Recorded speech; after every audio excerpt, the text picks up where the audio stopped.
Hey there, Richard. I just wanted to let you know that the welcome ceremony at the preschool went great. I really do wish that you could have made it, though. There were actually a bunch of other dads there. Oh, really? But it's a weekend. I would have thought that the men would be at work or something, unless the school is just full of bum parents. Oh, come on, Richard. Don't be like that. They probably just took the day off to see their kids start school. Well, that's a bit silly. I mean, it's only preschool. I don't think I could ever waste my time off on something as silly as that. Honestly, the whole thing is just a waste of time anyways, if you ask me. I would much rather be at work getting more important things done. I see. Well, I guess I didn't realize that that's how you felt about it. But I can't say that I'm surprised. You certainly are dedicated to your work. Well, of course I am. I'm the man of the house, and our job is to work for our families. But anyways, how was the preschool? Did it seem like a good place? I know that you took a lot of time picking out which school to send Junior to. Did the teachers seem nice and responsible? Yeah, the whole place seemed okay to me. I didn't really see anything that would be a problem, I don't think. You don't think? Well, how about you open your eyes and start taking a good look? This is where we're going to be leaving our kid all day. If you think there's going to be something that makes the school a bad fit, then we should go and look for another one. Well, it's only the first day of preschool, so I think that Junior is going to have to get used to this place first. But in terms of first impressions, I really liked what I saw, and I really don't foresee any problems here. Well, just make sure that you really try and take it all in and don't miss any details, because I really have no problem pulling Junior out and finding a better school for him. But I think that Junior is already having a good time here. I mean, you know how kids are, but he's already playing with some other boys. I really think we should just give him some time here to see how he likes it himself. Well, I'm just saying that we need to be careful thinking about what kind of school we send our kid to. I want to make sure that he's going to get a good education before we dedicate ourselves to one, because it's going to be a whole process to pull him out if we wait a half a year to pass. I get that, but I don't really think preschool is all about education, you know? Well, they should be. What's the point of sending a child to school if they aren't going to learn anything? Kids need to start being taught about the world from a very young age, or else they'll grow up not knowing anything. I'm not saying Junior won't be taught anything, but I think that preschool is as much about making friends, playing, and being creative as it is learning. And just what in the world do any of those other things have to do with learning at all, huh? It's a school, so they should be being educated. But classroom learning isn't the only way that a child, especially one so young, can learn. There's a lot of learning that can be done through play and art and things like that. Maybe if you were here, you could see how much Junior is enjoying it. Well, I'm busy with work, and besides, taking care of those sort of things are your job. So just make sure to not screw up. Got it? Okay then. I'll ask the teachers a few questions about their curriculum and what they teach. Is there anything in particular that you want me to ask them about? Actually, yes. Now that you mention it, I want to know if they teach any foreign languages there, and if they have any sports clubs as well. If there are any other moms there, I want you to ask them about what they think of the school, and if they think it's been good for their children, okay? Yeah, sure, I can do all that. But I feel like even if they had foreign languages classes, that would be enough. I mean, our kid is only just starting preschool. I know you want them to learn a lot, but you've got to give them time to develop some more. What are you saying? That my kid is slow or something? That he's going to need more time to learn? If this school can't teach my kid from a young age, that's their fault. Richard, please. I think that you're being just a little unreasonable. I mean, Junior will learn things, that's a given. Well, you seemed to not be so sure about it just a little while ago. So if anything goes wrong with this place, it'll be on you. Wait a second. How will any of this be my fault? Let's think about that. Which one of us went to a great college, and which one of us went to a second-rate college? I'm not going to let my son grow up stupid like you. Okay, maybe I didn't go to some Ivy League school like you, but that's not fair to call me an idiot. I'm just saying that kids need to become competitive quick in order to survive in this world. If a kid gets left behind, then they're basically signing their own death warrant. No, ask around and make sure that we're making the right choice with this school.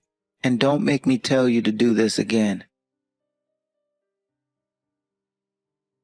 Hey, Maggie, did you make sure to send that package to my mom's house?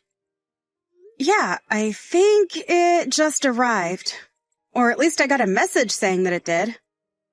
Well, that's good to hear. Did you have a chance to talk to my mom?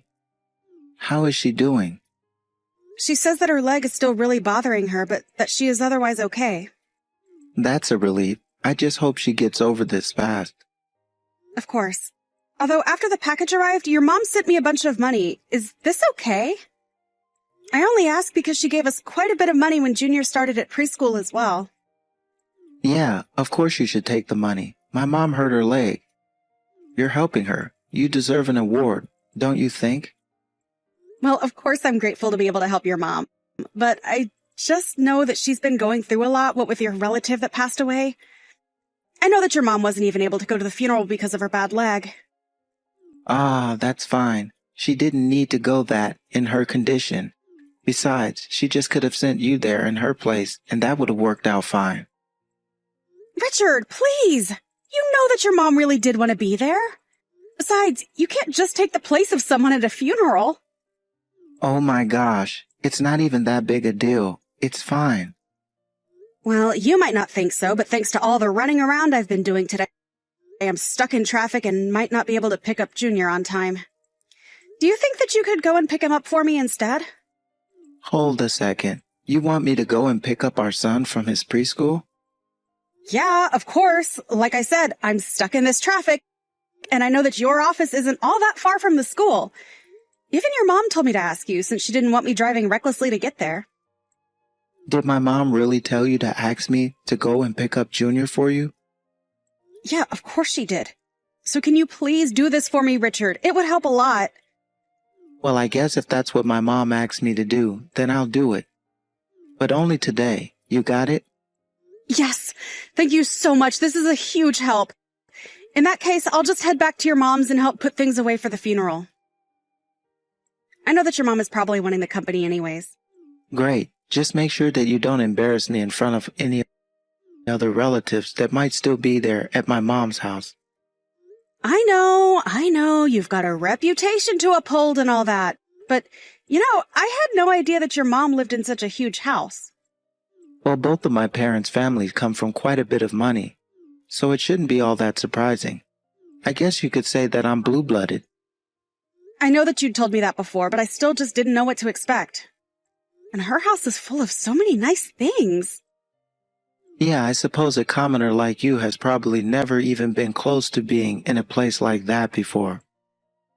But don't touch anything in my mom's house. You got it?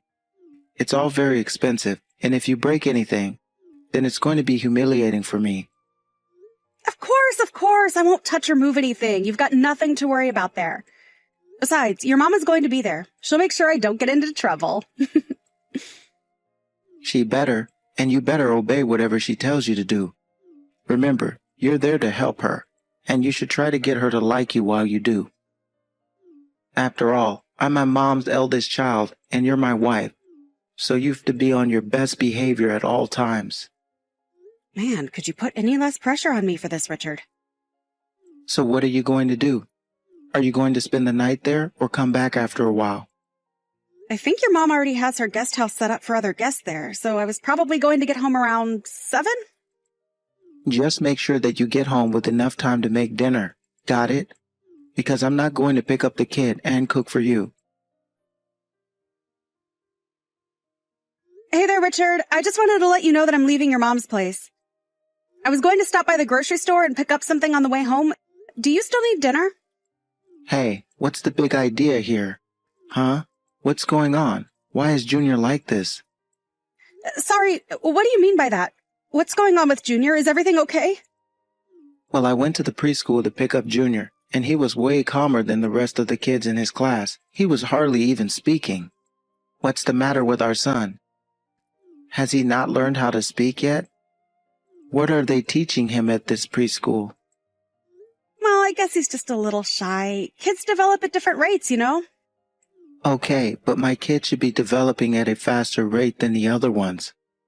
How could you let this happen to our own child? Richard, I've noticed it as well and have talked to the teachers about it. They said that they see this all the time. But they also say that in the 6 months he's been there, that Junior has grown in many other ways. What does it matter what way he grown if he can't even speak? I think we just need to give our child time to do this on his own. We just need to be there and foster a good and comfortable learning environment for him. Oh, give me a break. What kind of crap have you been reading that says that? You really think I'm going to sit here and let you turn my son stupid? I really think that you're blowing this all out of proportion, Richard. The teachers tell me this fixes itself with time. And since when are preschool teachers medical professionals, huh? You might as well ask someone on the street for their opinion. You really don't think that the teachers here wouldn't know what to look for just through their experience? Do you know how many kids they've had to take care of and how many different issues they faced? All that experience, and they still couldn't prevent my son from not being able to talk. Some good it did us, huh? Now he's probably going to be like this for the rest of his life. Richard, I seriously don't think that's what's going to happen with Junior. My son, look how they massacred my boy. We'll just have to try and make a new child now, I suppose. No point in holding out any hope for Junior. What are you talking about? How could you say that about our own son?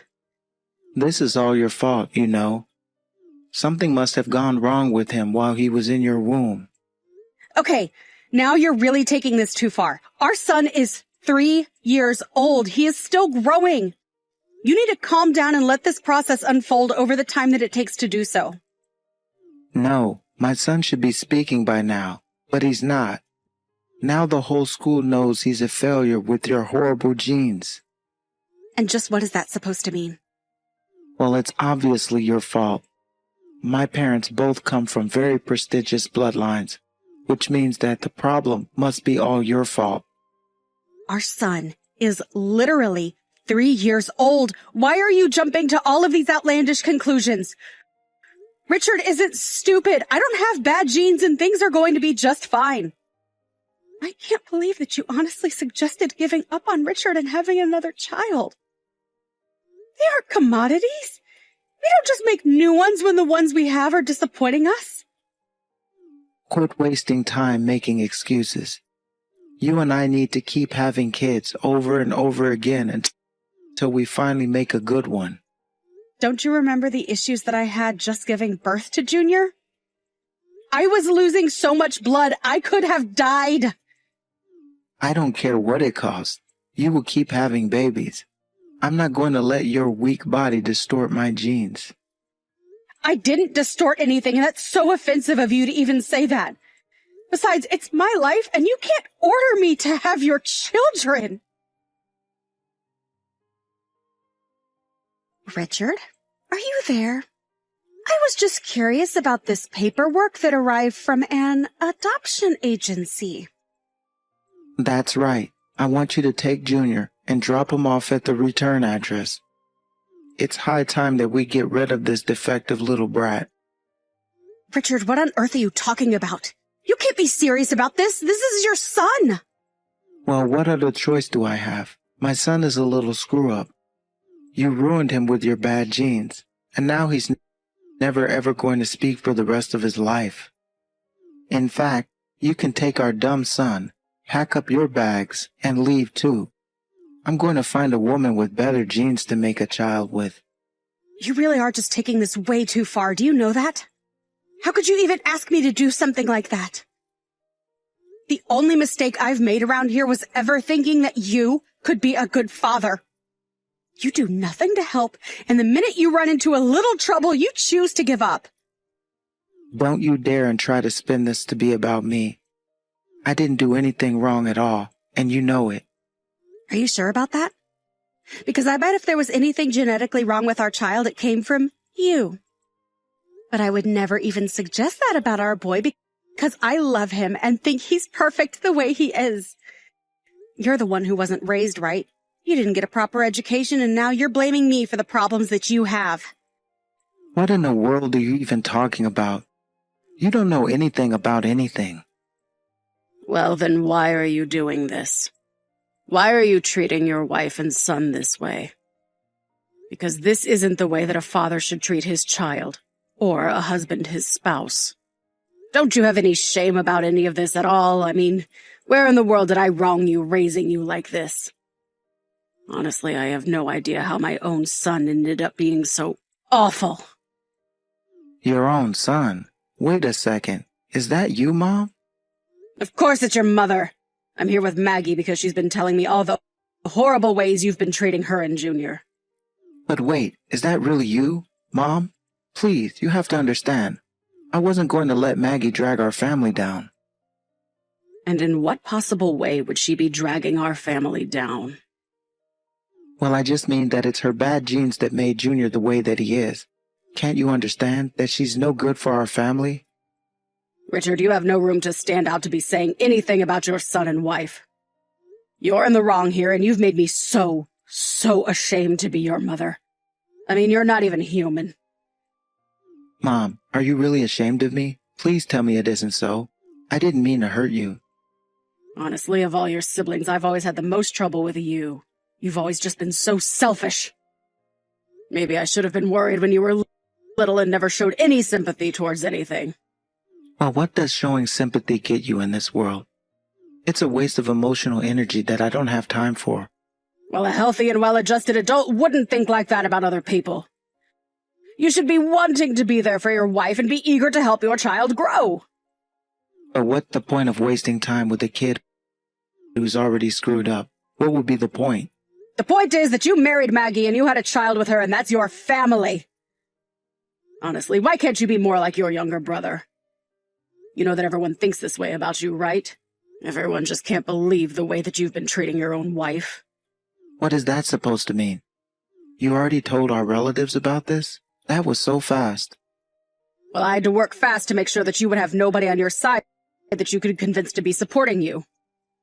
The whole family agreed that if this is the way that you're going to act, then you don't deserve to be part of this family. After all, if anyone is going to denigrate our family name, it's going to be you. Wait, no, you can't be serious about that. You're not just going to stop talking to me just like that, right? What's going to happen? You really don't get it, do you? You brag all the time about the amazing schools that you went to, but you don't have anything to show for it. I know what being cut off means. You're not really going to do it, right? Please. You can't just drop this kind of decision on me like it's nothing. I'm afraid that I can and just have. If you weren't ready for the shock, you've had all this time to adjust your behavior. But now you should just be a man and accept your punishment. And if you really thought it was okay to be treating your family that way, then this is all the more reason to cut you off. Maggie, what is this you've left on the table? Why aren't you home right now? I take it you're back then. I'm not at home because I'm never going back there. I packed up my bags and left with Junior just like you suggested I do. Remember? As for what's on the table, I'm sure you can figure out that they're divorce papers. But you were just with my mom, right? What was all that about? Well, I thought I'd tell her about the way you've been treating Junior and I. Then she was the one who suggested the divorce. And before long, she told me that I had the backing of your whole family in this decision. I still can't believe that my mom was able to tell everyone so quickly. I knew she liked to gossip, but... Well, it wasn't really that hard. After all, there are still plenty of people in town now that the funeral is done. So then that's how she was able to talk to so many relatives so quickly. But that's not fair. I'm not even there to defend myself. You were the one that said you didn't want to waste any time with something like a funeral anyways. But that's not fair. I'm really busy with work. Why should I have to go? Because even if you don't like it, these people are still your family, and this is a time when families should come together. I mean, even your little brother is here. But don't worry. Plenty of people have commented on your absence. I guess I didn't realize you were already so unpopular with your family already. So then you're telling me that my whole family is there. I'm basically the one person who isn't there right now with my mom. That's right. And I've made sure to tell them all that despite reminding you about this over and over again that you said you'd rather work. But that's not fair. I mean, it's what I said, but you shouldn't be telling other people that. Well, it's a bit late to do anything about it now. Especially now that everyone already knows all that they need to. But how do you know people won't start spreading more rumors about me? What have you done? You've ruined me. I didn't do anything. You've done this all to yourself, and it's time you accept responsibility. You've always thought you were so perfect thanks to your perfect pedigree. But now not even your family wants you. So you're going to just leave me like this? Please, Maggie, you can't do this. Please don't leave me. I didn't mean for this to happen. After that, Richard drove all through the night to arrive at his mom's house the next day. But some of his cousins prevented him from going in the house. They told him that he wasn't welcome there anymore, and that he'd forfeited his position as his mom's eldest child. Even Richard's own mother told me how grateful she was that she had a son younger than Richard. I also heard through the grapevine that Richard's work life started to fall apart after that, and finally he was forced to quit his job. Then came our divorce. We split our assets, and I was able to get full custody of Junior after presenting to the court Richard's attempt to give him up for adoption. Now he has to pay for child support every single month. To do so, Richard had to find a job quickly. Now I hear that he lives in a cramped little apartment doing his best to make ends meet and keep up with his legal obligations. As for Junior and I, after the divorce, I thought about moving, but didn't want to pull Junior out of his preschool. I was glad that I didn't, because a month after we stopped living with his father, Junior spoke his first words. Now it's more difficult to get him to stop talking than it is the other way around. In some ways, I wish Richard could be here to see it.